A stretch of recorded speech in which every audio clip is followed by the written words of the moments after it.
Hi, my name is Javi and I can draw. We did shirts and now we have to do for girls how to draw skirts. Okay, I want you to take a look at this that I have here. What I have is lots of pictures of different type of skirts that they have different fabrics, they have different lengths, there are different styles. You can see that none is like the other in most of the cases. But I want to show you what I started realizing when I looked at all of these skirts and what I found about them. And the thing about the most complicated thing about the skirts is how to get the flow right. Not necessarily the movement, but how they fall and how they crease. And the secret is not in the big chunk of fabric itself, but it's going to be actually on the waist. Now, if we go through different lengths, here we have different type of skirts, and what I want to show you, well, let's just do this one that is like the schoolgirl type of what? Let's just use this one that is the typical schoolgirl type of skirt. And what you're going to see here, like, if you have to consider the amount of clothes that you're using when you're sewing a dress, and you know that there's going to be a lot more amount of fabric here that you're going to have here. But I don't know if that is true. No, actually, I know that that is not true. The reason why in all of or most of the skirts you have these type of costures like this one, let me just bring this up just a bit. That you have this type of creases here is because you have the same amount of fabric that you have down here, but you have it right here. But it needs to be like put all together in a smaller, tighter space so you can fit the hip of the girl, the waist of the girl. So it's going to be folded, and in this particular case, if you look at this one, it's going to be folded like this. It's going to be folded like this, like this, like this, and then as it gets away from the waist, from the belt, so to speak, it's going to get a little bit more expanded. The fabric is going to get a little bit more comfortable. And you can see it even in the longer cases like this one. You have a lot of fabric here. This is huge, or this one, this is huge here. But when you look at the waist here, it's all the same amount of fabric is going to get all tight here.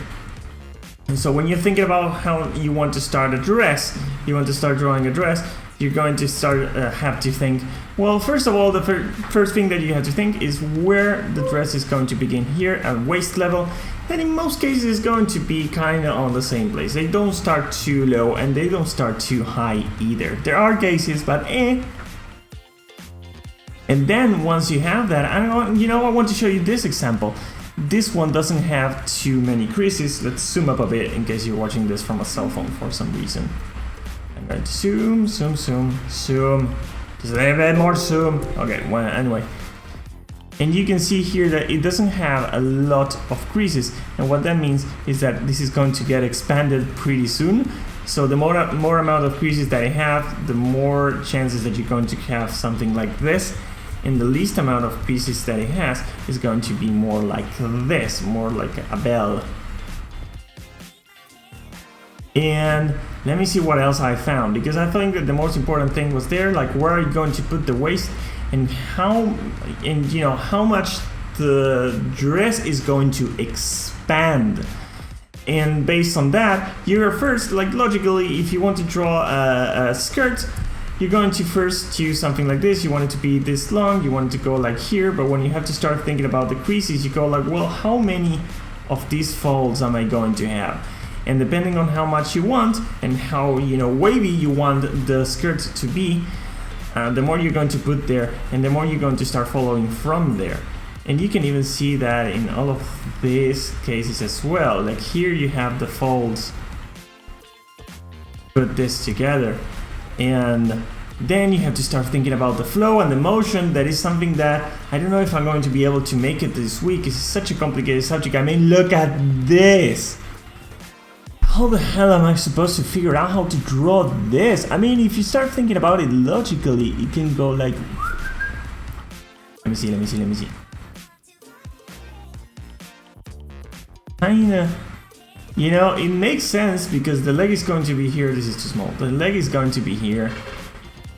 And that all of this, how am I supposed to figure all of this out? There's so much movement.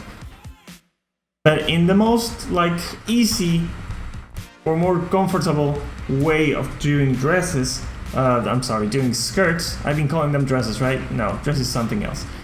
Of doing skirts, you're going to think how much is going to be here and then how much is going to fold and expand.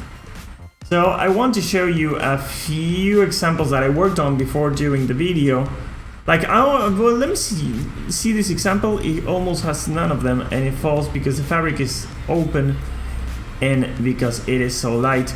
It folds a lot here, but not in a, I don't know if I want to say natural way, but not in a way that you can easily predict.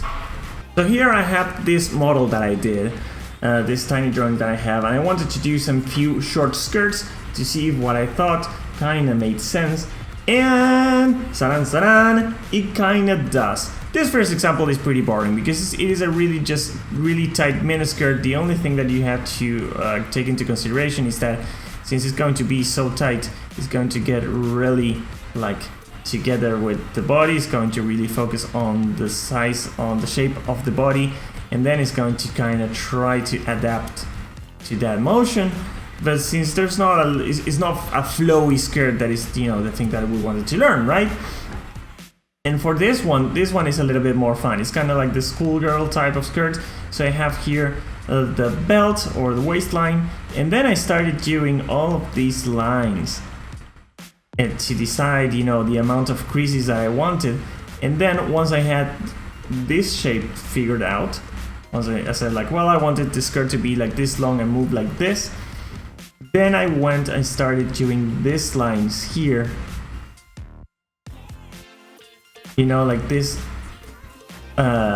creases here, these lines that flow, and then you just adapt these parts here. I'm really bad with the nomenclature here. I don't know what things are called in a skirt. I have no clue. But this one is pretty rigid, and it could be a little bit more belly, like this. And in this one, I wanted to use something really wavy and add a little bit more movement. And you know, once I got this figured out, I said like, well, I wanted to do like something like this. I want it to be wavy like this. And I thought like, well, this is going to be wavy and open. I wanted to have this, you know, you can use like these lines of motion here. Well, not like the ones that I just did. Those are not the ones. But they all go back here to those costumes that hold all the cloth. And then once you have these lines and you decided what the type of motion you have, you can start working with this. You know, because in the end, it all comes down to the point from where they hang and how the clothes is going to hang depending on how it's stitched to the belt. It's like, you know, when people tell you like how to draw curtains or something like that, that you're going to have this, like, you know, the stick that holds the curtain, and you're going to have all these creases here for the curtain, and then the curtain is going to fall. I don't know why Photoshop is working so slow for me today. Ever since I got the update, it's not so good. And it's not going to fall like this. What you're going to do is like you're going to take into account all these folds here when you're drawing a curtain. You're going to take them into account. You know, you're going to have to be like, that's pretty boring, but you're going to have to do the same thing as with the dress. And they had to go like all these wavy things that you want to learn how to draw here. All of them originate on the creases and the way they hang from here. That is by far the crappiest curtain I ever drew in my life, but you know what I mean, right? Okay, so I want to do the same thing, but with the long dresses. What I have here is, well, this one would be the lightest and the flowiest.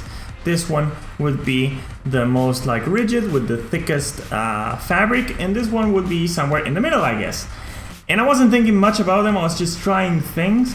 And for this one in particular, I wanted to try because if you see here, it doesn't have many folding points at the waist.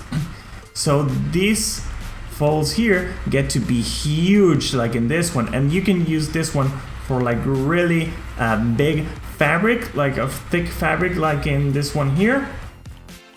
See, not many folds, and you can get to go crazy with it.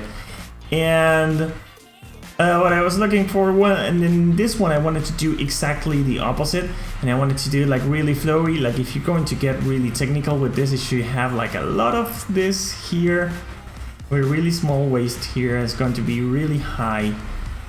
And you know, I just made this simple motion in the pose, and I said, oh, well, I want to use it, so I started doing all these flow lines here. And you know, if you get like if you want to get super detailed, you can start just going with that particular flow that is just this line here. And then remembering, if you always remember that you have to go back here for every crease that you make, that you always need to go back to the waist, then it kind of becomes fairly easy. And this one in particular, you can see here that I had to make some adjustments, because when I try to get flowy, I always tend to do like this thing here, like if it was lifting from the wind or something, but then it looks totally like out of balance. So I did this one, and well, it's kind of a middle point for that. I was just trying to get this flow thing right. And there's not much to say about this one really, it was just trying different things. But what I realized is that even with men's clothes from the last week, I tried to figure out how they work, how everything falls, and how it flows, and how it hangs.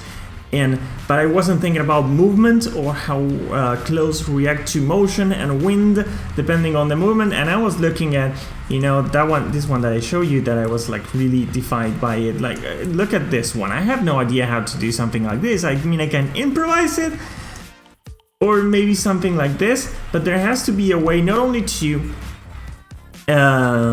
actually figure out how clothes react to motion, which should be pretty easy to understand, but also how the flow of clothes can help you towards trying to convey a movement or a motion. Like if someone's running and is going to wearing a skirt like this one, a long one, you have to use the skirt to try to enhance that sense of motion that you're having with the character. And also, you know, if you don't do that, the motion of the character and the clothes are going to clash, because they won't look like they're obeying the same physics. And that's what I want to figure out next week. I know that this was like a pretty week, but you know, taking into account that most of the physics of shirts and how they fall and how they hang and all of that, I figured out last week this wasn't going to be like the super long week. But still, now that I'm trying to think about how clothes work in motion, well, that's going to be a big challenge. But that's going to be a challenge for next week, because I won't be able to cover it and what I have for the week. But that's it for today. My name is Javi, and I can draw. Thank you so much for watching. Like if you like it, subscribe if you want to see more of this, share it if you think that it might help someone. This is going to be it for this week. I'll see you on the next one. Bye.